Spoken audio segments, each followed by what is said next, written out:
नमस्कार स्टूडेंट, स्वागत है आपका अपने ज्योग्राफी अलर्ट यूट्यूब चैनल पर। और आज हम डिस्कस करने वाले हैं चैप्टर 9 यूनिट 3 जिसका नाम है अंतर्राष्ट्रीय व्यापार, इंटरनेशनल ट्रेड के बारे में हम डिस्कस करेंगे।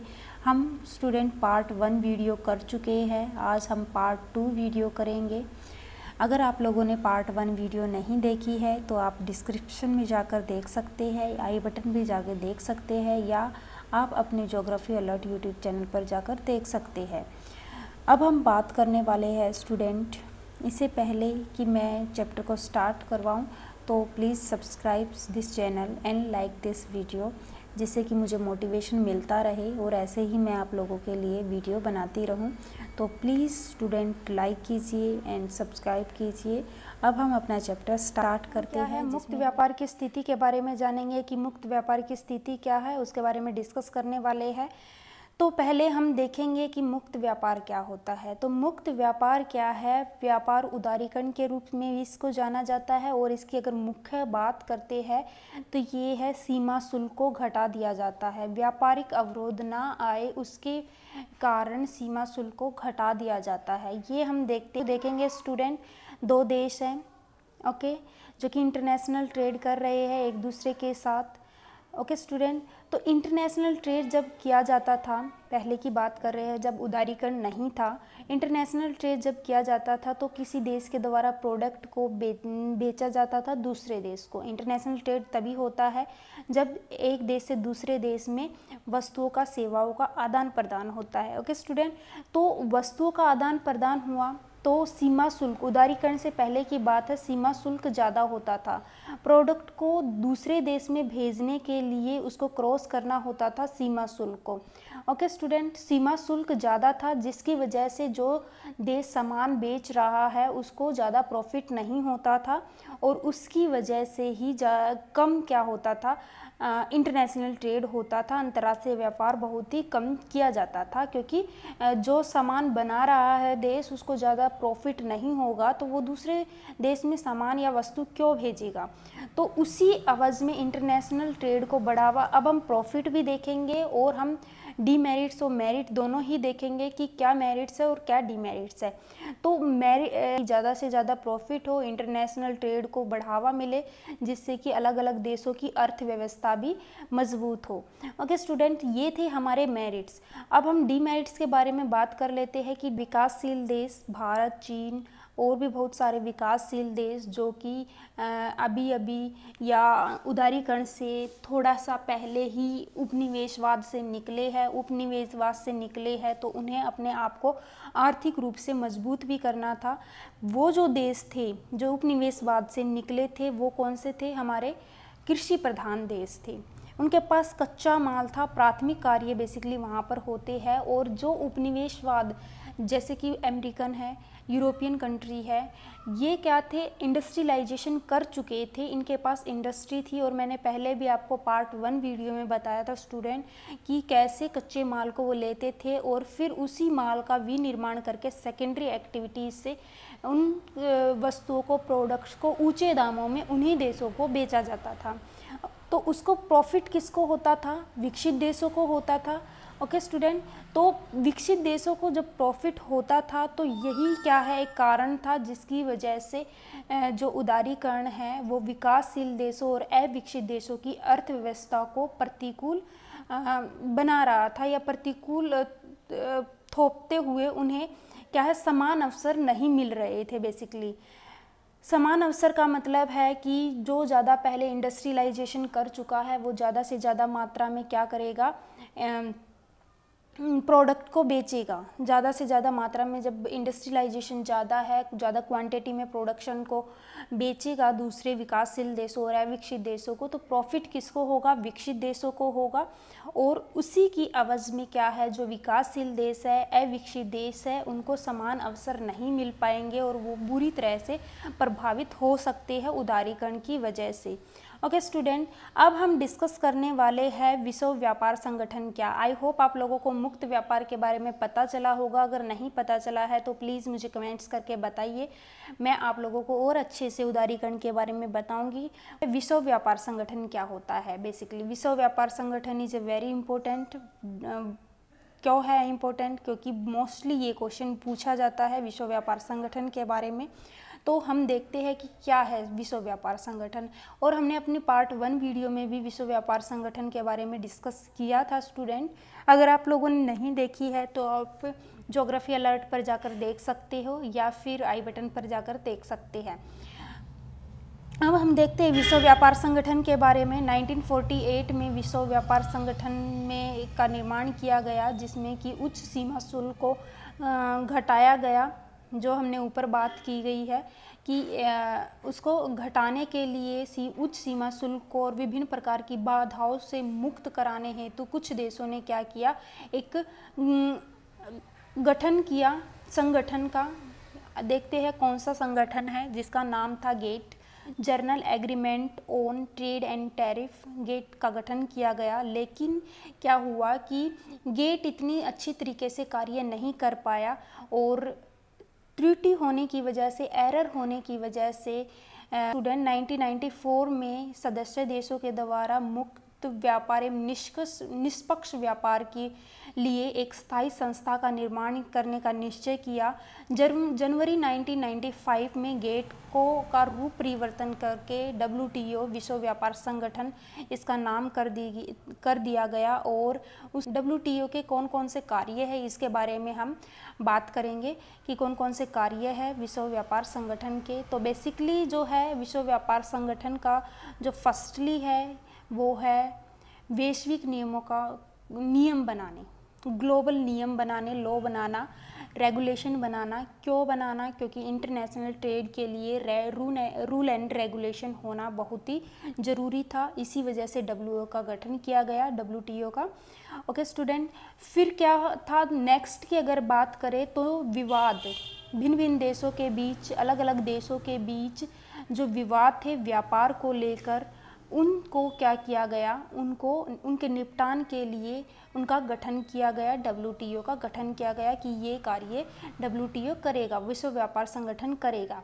नेक्स्ट बात करते हैं, नेक्स्ट क्या है, जो सीमा शुल्क की हमने बात की थी, तो सीमा शुल्क से संबंधित जो मामले हैं वो भी विश्व व्यापार संगठन में किए जाएंगे। और बौद्धिक संपदा की बात की जाए तो बौद्धिक संपदा का अधिकार, व्यापार से संबंधित पेटेंट संबंधी अधिकार भी क्या है WTO के द्वारा ही किए जाते हैं। ये भी क्या है WTO का कार्य है। अब हर चीज़ के नेगेटिव इफेक्ट भी होते हैं, आलोचना भी होती है, और इसी वजह से WTO की भी आलोचना की गई अलग अलग विद्वानों के द्वारा, संगठनों के द्वारा। उसमें बोला गया कि मुक्त व्यापार क्या कर रहा है, प्रभावित कर रहा है, परेशानी खड़ा कर रहा है।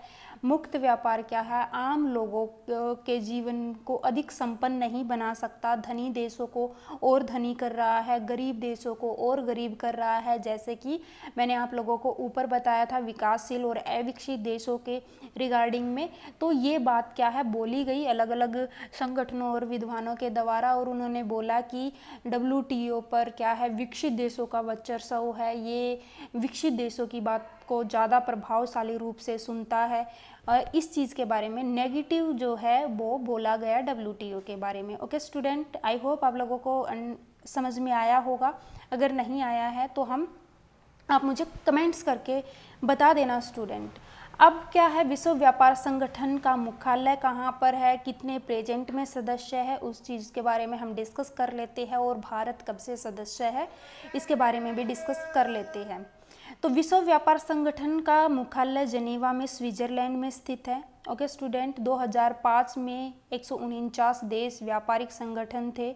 अगर प्रेजेंट की बात करते हैं तो 164 देश क्या है फिलहाल में WTO के सदस्य देश है। भारत 1945 से ही 1945 से ही जब गेट का निर्माण हुआ था, भारत तभी से ही क्या है विश्व व्यापार संगठन का सदस्य देश रहा है। ओके स्टूडेंट, हम डिस्कस करते हैं पारदेशिक व्यापार समूह क्या होते हैं, उनके बारे में डिस्कस करते हैं बेसिकली।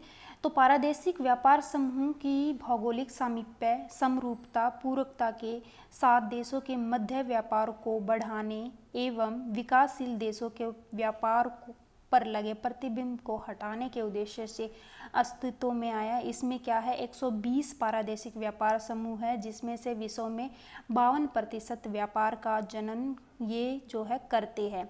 ओके स्टूडेंट, तो इसमें क्या है, पारदेशिक समूह में जो राष्ट्रीय देश है वो व्यापार शुल्क को हटा देते हैं और मुक्त व्यापार को ये है बढ़ावा देते हैं। हम देख लेते हैं कौन कौन से मुख्य पारदेशिक व्यापार समूह हैं और किन किन देशों के द्वारा किए जाते हैं, कौन कौन सी वस्तु का आयात और निर्यात करते हैं और कब इनकी उत्पत्ति की। पारदेशिक समूह की बात करते हैं जिसमें हमारा फर्स्ट आता है आसियान, जिसका मुख्यालय जकार्ता इंडोनेशिया में है।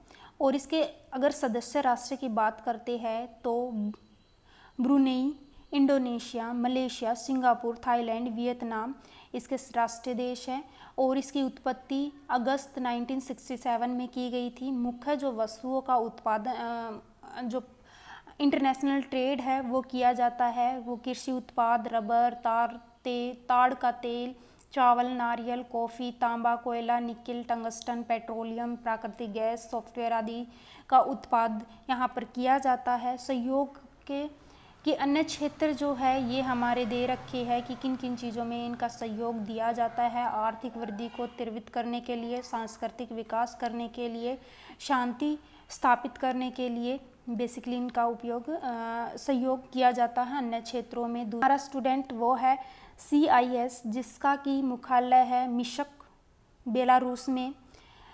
इसमें हमारे राष्ट्रीय देश हैं Armenia, Azerbaijan, Belarus, Georgia, Kazakhstan, Kyrgyzstan, Moldova, रूस, तजाकिस्तान, तुर्कमेनिस्तान, यूक्रेन, उज़्बेकिस्तान इसके राष्ट्रीय देश है। और बेसिकली जो वस्तुओं का उत्पादन होता है यहाँ पर तेल, ये जो हमारे देश है ये तेल का मोस्टली और प्राकृतिक गैस का उत्पादन बहुत ज़्यादा मात्रा में किया जाता है।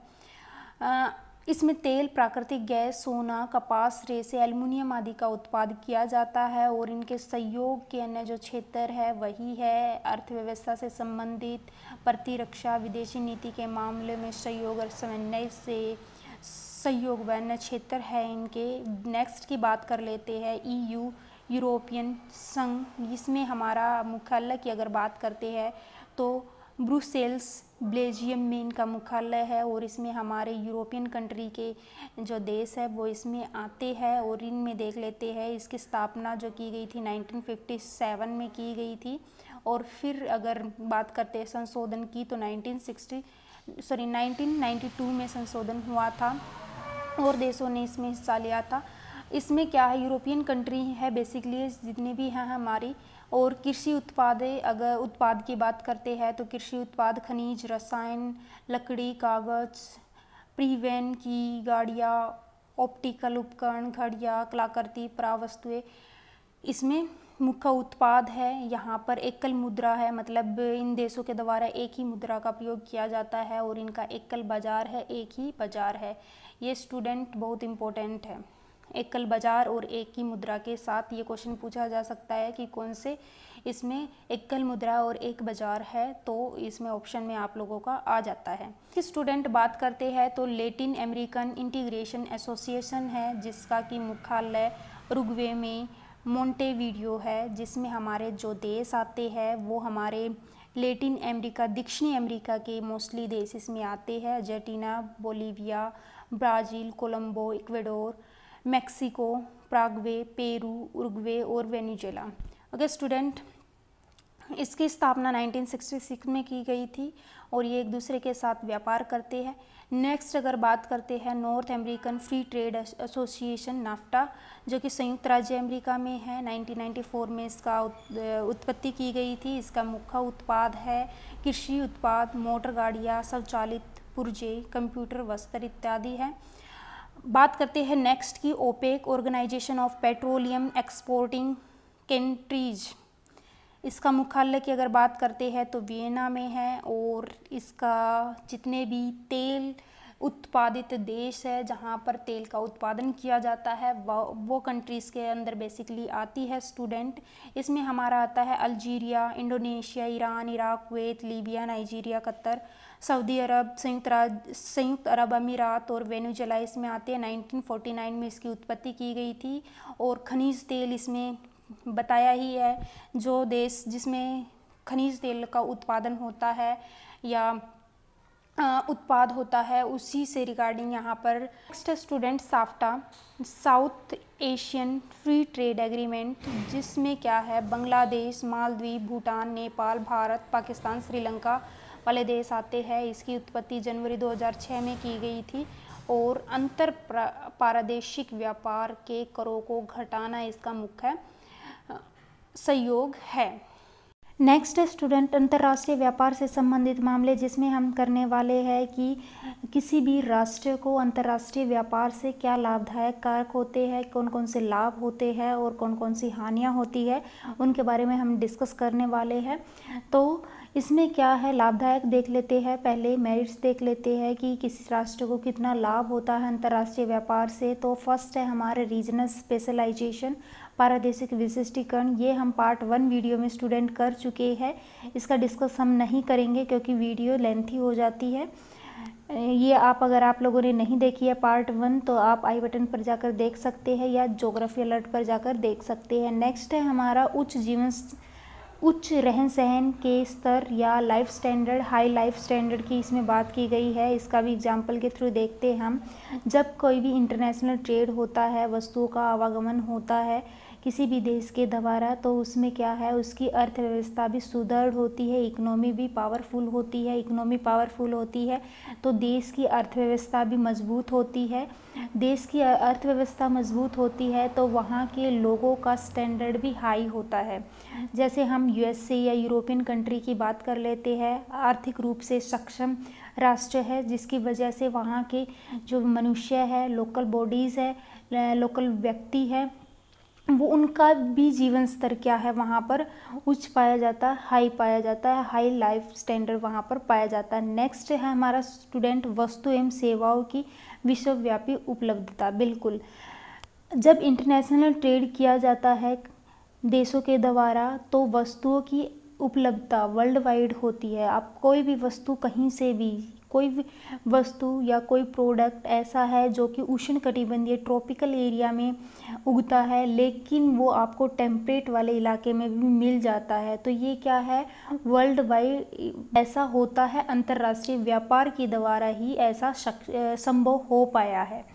ओके स्टूडेंट, फिर है कीमतों और वेतनों का समानीकरण। बिल्कुल, कीमत और वेतन जो होता है उनका एक जैसा रेट मोस्टली मिलता है, वेतन एक जैसा मिलता है। नेक्स्ट जो है स्टूडेंट हमारा ज्ञान एवं संस्कृति का फैलाव होता है। जब इंटरनेशनल ट्रेड होता है तो अब सिर्फ प्रोडक्ट का ही ट्रेड नहीं होता, व्यापार नहीं होता, उससे क्या है, मनुष्य के विचारों का, संस्कृति का, ज्ञान का, नॉलेज का भी ट्रेड होता है या फैलाव होता है।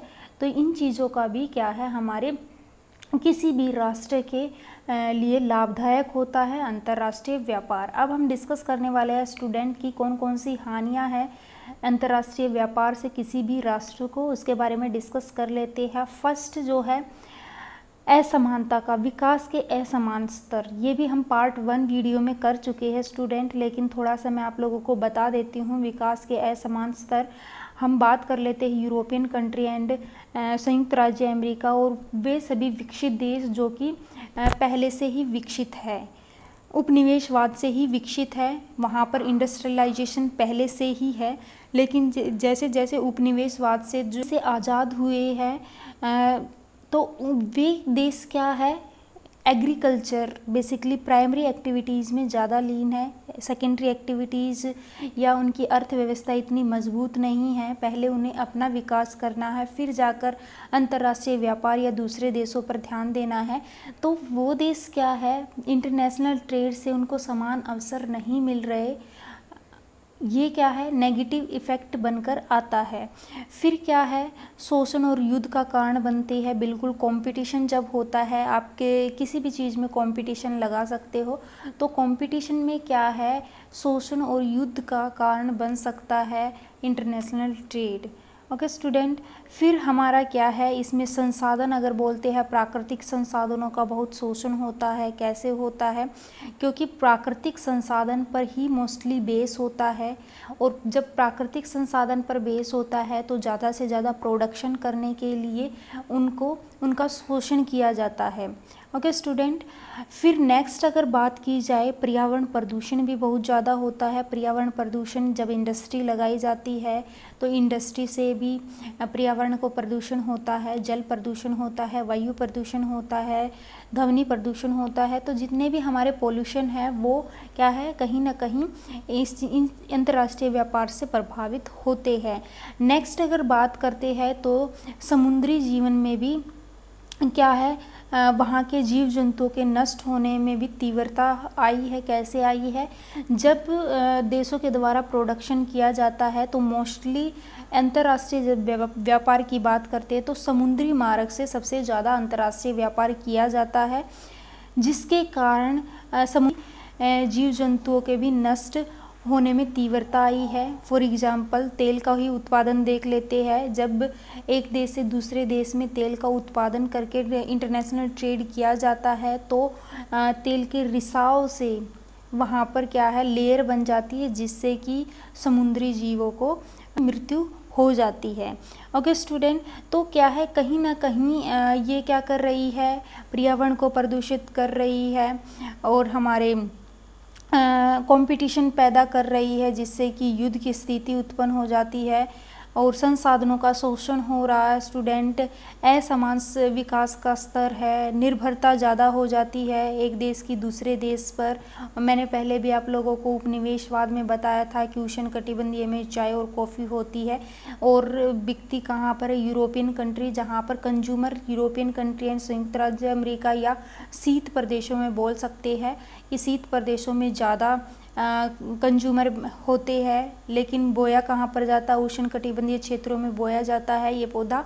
तो उसकी वजह से क्या है कि निर्भरता होती है, इन देशों की इस देश पर क्या है, निर्भरता होती है और वो भी क्या है, एक हानिकारक बनकर आता है अंतर्राष्ट्रीय व्यापार देशों के लिए। आई होप आप लोगों को समझ में आया होगा स्टूडेंट। अगर नहीं आया है तो आप मुझे बता सकते हो, मैं आपको दोबारा से ये करवा दूँगी। नेक्स्ट अगर बात करते हैं, पतन अंतर्राष्ट्रीय व्यापार के प्रवेश द्वार है। बिल्कुल, मैंने अभी आप लोगों को यही बताया था कि मोस्टली जो ट्रेड होता है वो समुद्री मार्ग के द्वारा होता है और समुद्री मार्ग ही क्या है, या पतन लगा लेते हैं, वो प्रवेश द्वार होता है अंतर्राष्ट्रीय व्यापार का। अब हम पतन के बारे में देख लेते हैं, पतन क्या होते हैं। ओके स्टूडेंट, जहाज़ों के लिए गोदी, लादने, उतारने, भंडारण आदि की सुविधाएं प्रदान करते हैं और उनके रख रखाव, रस्सी व बजरों, छोटी अतिरिक्त नौकाओं की व्यवस्था करते हैं, जिससे कि सामान को एक जगह से दूसरी जगह पर पहुंचाया जा सकता है। नौभार के लिए आकार, उनके निपटान किया जाता है, जहाज़ों की संख्या द्वारा निश्चित किया जाता है। तो पतन क्या है, महत्वपूर्ण भूमिका अदा करते हैं अंतर्राष्ट्रीय व्यापार में। अब हम डिस्कस करते के प्रकार के बारे में डिस्कस कर लेते हैं स्टूडेंट। पतन के प्रकारों से में फर्स्ट जो है हमारा औद्योगिक पतन है, जो कि क्या है, विशेषीकृत है थोक व्यापार के लिए या थोक नौभार के लिए। इसमें बेसिकली अनाज, चीनी, अयस्क, तेल, रसायन आदि पदार्थों का ट्रेड किया जाता है, व्यापार किया जाता है यहाँ से बेसिकली। फिर हमारा नेक्स्ट आता है वाणिज्यिक पतन। वाणिज्यिक पतन जो हमारे होते हैं वो सामान्यतः उत्पादों और विनिर्मित वस्तुओं का ही निपटान करते हैं। उत्पाद, प्रोडक्ट वगैरह जो होते हैं या निर्मित सामान वगैरह होता है तो उन्हीं का निपटान करते हैं हमारे वाणिज्य पतन।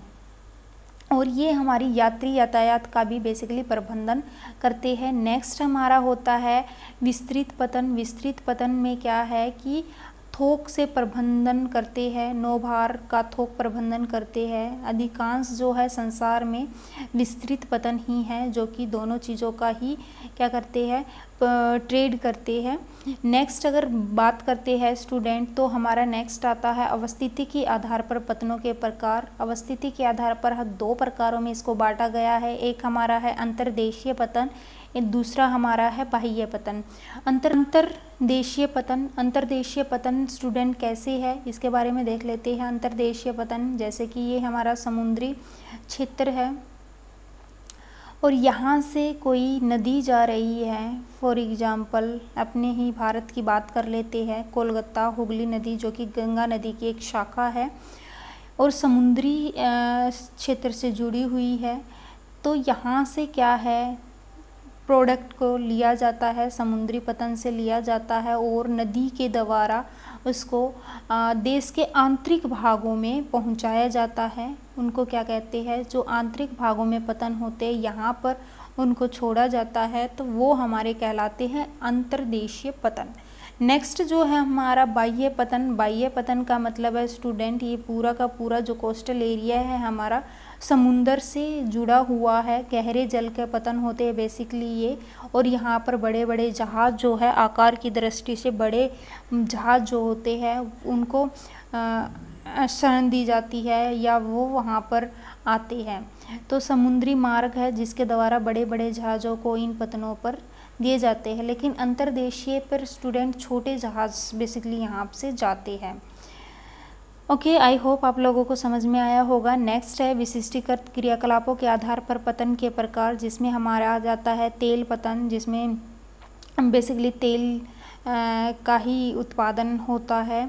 जो हमारी तेल उत्पादन देश है वहाँ पर ये मोस्टली मिलते हैं। नेक्स्ट है हमारा मार्ग पतन या विश्राम पतन। विश्राम पतन स्टूडेंट वो होता है जहाँ पर जहाज़ विश्राम करने के लिए समुद्री मार्गों का प्रयोग करते हुए, लंबी दूरी के जहाज़ होते हैं, ईंधन भरवाने के लिए, जल भरने के लिए, खाद्य सामग्री लेने के लिए क्या है, विश्राम के रूप में वहाँ पर रुकना पड़ता है, क्योंकि ज़्यादा लंबी दूरी करनी पड़ती है जहाज़ों को। इसी वजह से मार्ग पतन या विश्राम पतन इन्हें बोला जाता है। बीच में रुकना पड़ता है, जैसे कि हमने अपना ट्रांसपोर्टेशन में पढ़ा था स्टूडेंट, समुद्री मार्गों में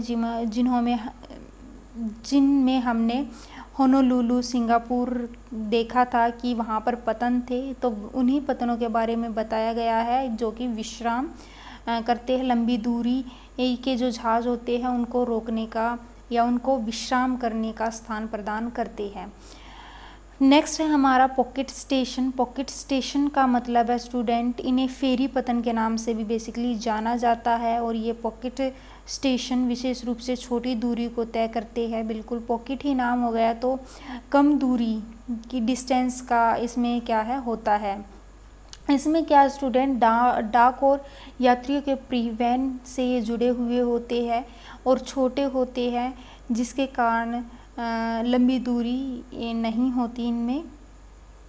नेक्स्ट अंतरोपो पतन, ये क्या है, ये वे एक तरण केंद्र है जहाँ विभिन्न देशों के निर्यात हेतु सेवाएं लाई जाती है। जैसे हमने ऊपर किया था स्टूडेंट, निर्यात के लिए वस्तुएं लाई जाती है, निर्यात किया जाता है।